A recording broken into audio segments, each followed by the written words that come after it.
জাবের বিন আব্দুল্লাহ রাদিয়াল্লাহু আনহু রাসূলের একজন জলিলুল কদর সাহাবী। এই সাহাবীর স্ত্রী ছাগল পালছে, পালিয়ে একটি ছাগল জবাই করার জন্য তার স্বামীকে বলছেন, জাবের বিন আব্দুল্লাহকে বলছেন, ওয়ানে স্বামী, রাসূল এবং তার সাহাবায়ে কেরামদেরকে দাওয়াত করে আসুন, আমি আমার এই ছাগলটা জবাই করে রাসূলকে আমি খাওয়াইতে চাই। রসুলকে আমার ছাগল জবাই করে আমি খাওয়াবো হুজুর, আমার মনের মধ্যে বড় তৃপ্তি লাগবে। ইয়া রাসূলুল্লাহ, হেই বললা, এই বলে রসুলকে সালাম জানাবেন। রসুলকে সালাম জানিয়ে বলুন রসুল যেন আমার এই ছাগলের গোশত খাওয়ার জন্য দাওয়াত কবুল করে। জাবের বিন আব্দুল্লাহ রাদিয়াল্লাহু আনহু আল্লাহর নবী জল্লের কত সাহাবী, তিনি ছাগল জবাই করে দিয়ে চলে গেছে হুজুরের দাওয়াত করতে। তখন তো আর এরকম খাদ্য খানার এত অভাব নেই এমন তো ছিল না, সচ্ছল ছিল না, অভাব ছিল মানুষের মধ্যে। মুসলমান কেবল হচ্ছে, কাফেরেরা মুসলমানদেরকে অত্যন্ত কষ্ট দিত, নির্যাতন দিত, খাবার থাকতো না, একটা খেজুর খায় দিন কেটে গেছে। এমন এমন দিন গেছে রসুলের চুলায় 3 দিন 7 দিন 1 মাস 1.5 মাস 15 দিন আগুন চুলায় জ্বলি নাই, খাদ্য খানা রসুলের দরবারে আসি নাই। যদিও একটুখানি দুধ দিয়ে গেছে রসুলকে হাদিয়া তোফা, ওই দুধটুকুন আল্লাহ নবী নিজে পান করেছেন, সাহাবায়ে কেরামদেরকে পান করিয়েছে। এত কষ্ট ছিল নবীজির জামানায়। সাহাবায়ে কেরাম বলেন, আম্মা জান আয়েশা রাদিয়াল্লাহু আনহা তিনি বর্ণনা করেছেন, আল্লাহ নবীর বাড়িতে যতদিন আমার বিয়ে হয়ে এসেছি ততদিন আমি দেখতেছি নবীর বাড়িতে কোনো দিন 3 দিন 5 দিন এমনি চুলা জ্বলে না, 15 দিন 1 মাস 1.5 মাস পর্যন্ত রসুলের বাড়িতে চুলায় আগুন জ্বলি নাই। তার মানে না খেয়ে রয়েছে। একটু দুধ যদি কেসে দিয়েছে অথবা কেউ দাওয়াত দিয়েছে বা একটু দুধ দিয়েছে হাদিয়া তোফা, এই দুধ খাইয়ে সাহাবায়ে কেরামদের লয়ে থেকেছেন। আল্লাহ নবী কষ্ট করেছেন, সাহাবায়ে কেরাম মসজিদ নববীর বারান্দায় থেকেছেন, রাত ধরে কান্নাকাটি করেছেন, পেটে পাথর বেঁধে থেকেছে। আল্লাহ নবী তাহাজ্জুদ নামাজ পড়ার জন্য হুজরাখানার থেকে বের হয়ে যখন মসজিদ নববীর বারান্দায় যায়, দেখা যায় কোনো সাহাবী কাঁদতেছে, আল্লাহ আমাদের এত কষ্ট দিয়েছো, কাফের মুশরিকরা কষ্ট কয় না, ওদের সুখ রয়েছে কত, কত জামা কাপড়, সকালে এক জামা পরে, দুপুরে এক জামা পরে, রাতে এক জামা পরে, ওদের পোশাক আদি কত, ওদের শান শৌকত দিয়েছে কত। আল্লাহ আমরা মুসলমান, আমাদের তেমন কিছু আল্লাহ তুমি দাও নাই।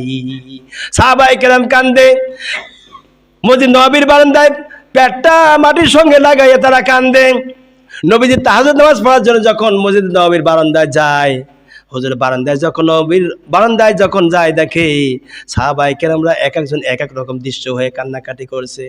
আল্লাহ নবীর গলার আওয়াজ পেয়ে সাহাবায়ে কেরামদের কান্না বন্ধ হয়ে যায়।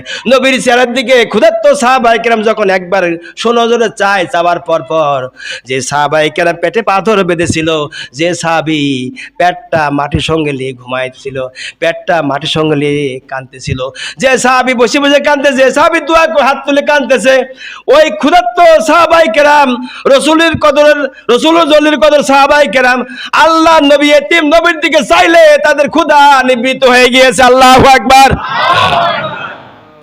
অনুরূপ একজন সাহাবী জাবের বিন আব্দুল্লাহ রাদিয়াল্লাহু আনহু রসুলকে দাওয়াত করতে গিয়েছে। হুজুর দাওয়াত করলে বলেন, হুজুর আপনার দাওয়াত থাকলো, আমার স্ত্রী জামিলা, সুন্দরী একজন মহিলা হুজুর জামিলা, আমার স্ত্রী আপনাকে দাওয়াত দিয়েছে, একটি ছাগল জবাই করে দিয়ে আসছি, ওই ছাগলের গোশত খাওয়ার জন্য।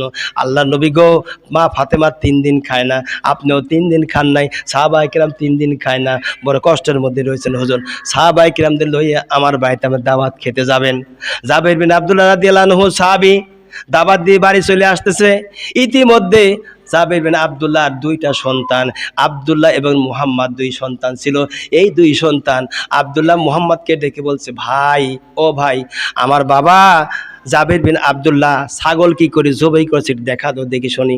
বড় ভাই ছোট ভাইকে বলছে, তাহলে তুমি জমিনে শাও। বাবা ছুরি কোন জায়গায় রেখে গিয়েছে ছুরিটা দেখেছে। মা এদিকে গোশত যখন রান্না করার জন্য বিধিব্যস্ত হয়ে পড়েছে, এমন সময় জাবের বিন আব্দুল্লাহর 2টা সন্তান একজন ছুরি নিয়ে আসে ছোট সন্তানকে অর্থাৎ ছোট ভাইকে জমিনে শোয়া দিয়ে বড় ভাই বলতে, তুমি শোও, বাবা কেমন করে খাসি জবাই করেছে আমি দেখা দিই। যখন সন্তান নিজে দেখাতে যায়, ছোট ভাইকে জমিনে শোয়াইয়ে দেয়, শোয়াইয়ে দেওয়ার পর ছুরিটা দিয়ে গলার উপরে যখন চাপ দেয়, সঙ্গে সঙ্গে গলা কেটে 2 ভাগ হয়ে গেছে। আল্লাহু আকবার। এবার বড় ভাই বলছে, ভাই ওঠো, ভাই ওঠো, ভাই তো শেষ, ওঠে না। রক্ত ফিনকি দিয়ে বাড়ায় গেছে, সমস্ত শরীরে রক্ত লেগে গেছে। বড় ভাইটা ভয়ে কাঁদতেছে। মা রান্না বান্না থেকে তাড়াতাড়ি করে এসে দেখে এক ভাই জমিনের থেকে বিদায় হয়ে চলে গেছে, বড়টা জীবিত রয়েছে। বড় ডাক ডেকে বলছে, বৎস ছুরিটা আমার হাতে দাও। চিন্তা করলো মা বোধহয় আমাকে মারবে বা আমাকে এরকম জবাই করবে, এই ভয় করে ছাদের উপর উঠেছে। ছাদের উপর ওঠার পরে মা ও ছাদের উপর গিয়েছে, ছুরিটা হাতে নেব, তা না হলে আবার অন্যায় করবে। ছুরিটা নেবার জন্য বড় সন্তানকে ছাদের উপরে যায়। যাবার পরে সন্তানটা ছাদের উপর থেকে নিচে লাফ দিয়েছে। ওই সন্তানটাও মারা গিয়েছে রসুলের ভালোবাসার খাতিরে। দুইটা ভাই যখন মারা যায়, হযরত জামিলা দুইটা সন্তানকে রক্ত মাখা অবস্থায় নিয়ে আসি ঘরের মধ্যে চাদর দিয়ে ঢেকে দিয়েছে, আর ফুপায় ফুপায় কাঁদতেছে। রসুল যদি আজকে জানে আমার দুইটা সন্তান এই পৃথিবী থেকে বিদায় হয়ে চলে গেছে, আল্লাহ নবী আমার বাড়ি খানা খাবে না, আমি তাহলে রাসূলের মেহমানদারি করতে পারবো না। আমার পোড়া কপাল, আমার পোড়া কপাল। হযরতে জামিলা সন্তান দুটিকে চাদর দিয়ে ঢেকে ঢেকে কান্না জুড়ে দিয়েছেন। এমন সময়ে জাবের বিন আব্দুল্লাহ বাড়ি আসছে। আসার পরে বলছি, স্ত্রীর মুখটা মলিন কেন? মুহাম্মদ আব্দুল্লাহ কোথায় রয়েছে?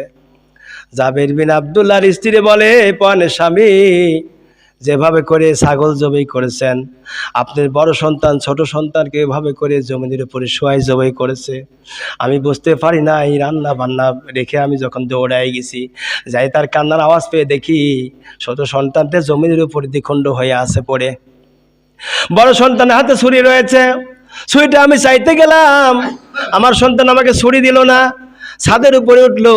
সেখানে আমি যখন ছুরি আনতে যাই, ওখান থেকে লাফ দিয়েছে, সেও মারা গিয়েছে। দুইটা সন্তান কবুতরের মতো জবাই করা সন্তান আমি শোয়া রেখে দিয়েছে চাদর দিয়ে গো, ওই যে ঘরের ভিতরে। জাবের বিন আব্দুল্লাহকে বলছে, স্বামী কাঁদবেন না। মহিলা মানুষ বলছে, স্বামী কাঁদবেন না, নিজে কাঁদতেছে, চোখের পানি ফেলায়, আর স্বামীকে বলছে স্বামী কাঁদবেন না। রসুল যদি জানতে পারে আমার দুইটা সন্তান দুনিয়া থেকে বিদায় হয়ে চলে গেছে, আমার রসুল আমার বাড়িতে একটু খানাও খাবে না। নবী যদি খানা না খায়, আমি দুঃখে দুঃখে তো আমার জীবনটা যাবে। ওগো পয়নের স্বামী, আপনি কাঁদবেন না, দুইটা সন্তানকে দেখে আসুন। মুহাম্মদ এবং আব্দুল্লাহকে যখন দেখতে যায়, দুইটা সন্তান জান্নাতের যুবক যেন ঘরের মধ্যে ঘুমায় আছে। আমার ভাইরা, হযরতে জাবের বিন আব্দুল্লাহর কাছে যথাসময়ে আল্লাহ নবী রওনা করেছেন। রওনা করার পরে আল্লাহ নবী এসে বলল, আসসালামু আলাইকুম, জাবের বিন আব্দুল্লাহ বাড়ি আছো নাকি? জাবের বিন আব্দুল্লাহ রসুলকে দেখে সালাম জানিয়ে উত্তর দিয়ে তিনি বাড়ির মধ্যে রসুলকে বসায় দিলেন, হুজুরকে দস্তরখানা বিছায় দিলেন, খাদ্যখানা এনে রসুলের কাছে হাজির করে দিলেন। এদিকে আল্লাহ নবী আসার সময় জিবরিল ফেরেশতা বলছেন, ইয়া রাসূলুল্লাহ, আপনার ভালোবাসার প্রেমের কারণে, আপনার আশিকের কারণে জাবের বিন আব্দুল্লাহর স্ত্রীর দুইটা সন্তান মৃতদেহ ঘরের মধ্যে এভাবে করে শোয়া রেখে দিয়েছে। জিবরাইল ফেরেশতা রাসূলকে সব কথা খুলে বলে দিলেন। আল্লাহর নবী জাবের বিন আব্দুল্লাহ রাদিয়াল্লাহু আনহুকে ডেকে বলে, জাবের বিন আব্দুল্লাহ, তোমার দুইটা যে ছোট ছোট ছেলে ছিল যাদের নিয়ে মসজিদ নববীতে নামাজ পড়তে যেতে, ওই দুইটা সন্তান মুহাম্মদ এবং আব্দুল্লাহ কোথায়, ডাকো। জাবের বিন আব্দুল্লাহ বলেন, ইয়া রাসূলুল্লাহ, দুইটা সন্তান কোথায় যেন খেলতে গিয়েছে, ওরা বাড়িতে নাই হুজুর, ওরা খেলতে গিয়েছে। রসুল বললেন, জাবের বিন আব্দুল্লাহ, দুইটা সন্তান ছাড়া আমি রসুল আমার মুখে খানা দিব না, তোমার দুইটা সন্তানকে আগে ডেকে আনো, কোথায় খেলতে গেছে ডাক দাও। আল্লাহ নবী সাহাবী হযরত জাবের বিন আব্দুল্লাহ বলেন, রাসূলুল্লাহ, ওরা খেলে আসলে পরে খাবে। রসুল বলছেন, না আমি খাবো না, তোমার দুইটা সন্তানকে নিয়ে আমি খানা খাবো। আল্লাহ নবীর কাছে জিবরাইল ফেরেশতা সব কথা বলেছেন। এবার জাবের বিন আব্দুল্লাহকে রসুল বলছেন, জাবের বিন আব্দুল্লাহ, সত্য করে বলো তোমার দুইটা সন্তান কোথায় রয়েছে?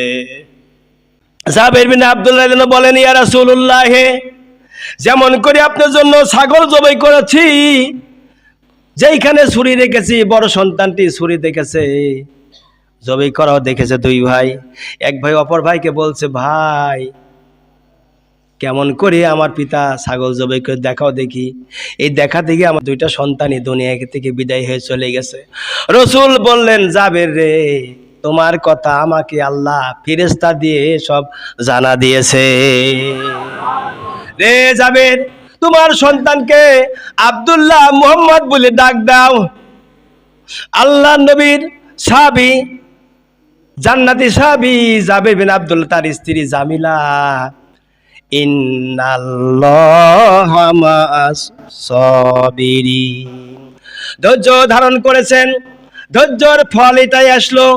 আল্লাহ নবী যখন বলেন, জাবের বিন আব্দুল্লাহ রে, যাও যাও যাও, তোমার সন্তানদের নাম ধরে ডাক দাও। জাবের বিন আব্দুল্লাহ সন্তানকে বলছে, জাবের বিন আব্দুল্লাহ যে বলছে, মুহাম্মদ রে ওঠো, আল্লাহ নবী তোমারে ডাকছে, কুম্বি ইজনিল্লাহ, আল্লাহ নবী তোমারে ডাক দিয়েছে, ওঠো বাবা ওঠো, দেরি করো না।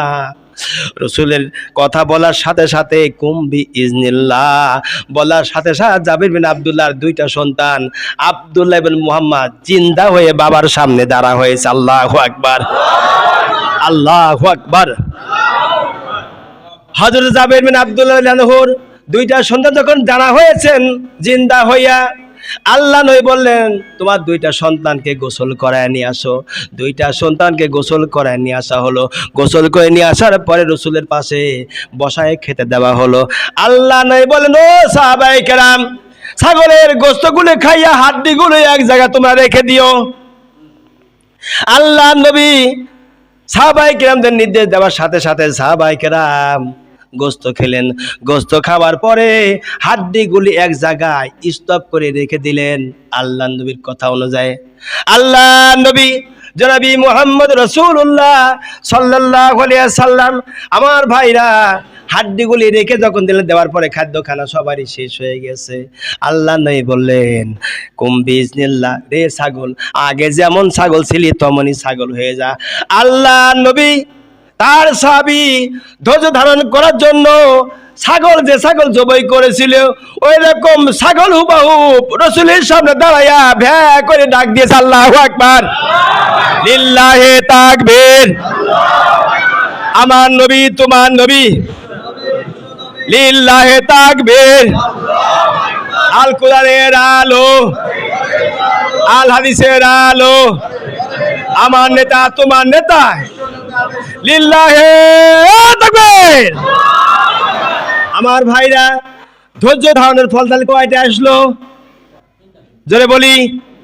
1 নম্বরে আব্দুল্লাহ, 2 নম্বরে মুহাম্মদ, দুইটা সন্তান, মৃত সন্তান জিন্দা হয়ে গেল। 3 নম্বরে যেই ছাগল জবাই করে খাওয়ার পরে আবার আল্লাহ পাক ছাগলকে ফিরায় দিলেন। 3টা জান আল্লাহ রাব্বুল আলামিন উপহার দিলেন একমাত্র ধৈর্য ধারণ করার